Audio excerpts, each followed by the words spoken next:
when new parts come out, sometimes the standard hasn't been written yet, correct? Yeah, we saw that a lot in the early days of the QFNs. QFNs, all the leads are underneath around the outside of the part, and there's this big metal heat slug or ground slug in the middle of the part. The IPC standards didn't cover that yet, and a lot of the CAD software folks had never heard from manufacturers, so they didn't know what to do with it. The footprints all had that big heat slug wide open.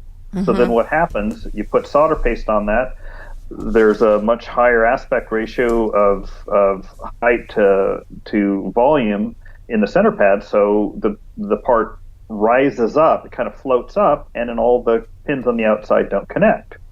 And for a few years, nobody knew how to do that, how to make that work properly. Again, if you've got a 3-week NPI cycle, you can figure that out. Right.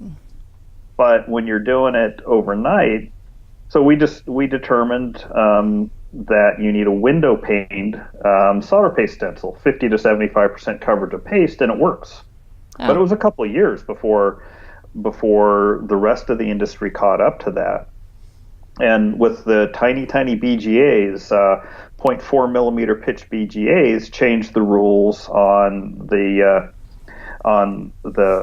pad and solder mask. With larger BGAs, you want non-solder mask defined pads. So you want the solder mask opening to be a little bit larger than the copper. Mm-hmm. Well, with the 0.4 millimeter pitch and smaller BGAs, that causes the solder balls to squish and you get bridging. So you want solder mask defined pads. Again, the rest of the industry didn't keep up with that because the component manufacturers threw these parts out without figuring out how to build them. That's wild. Yeah, and a lot of fun too, I think.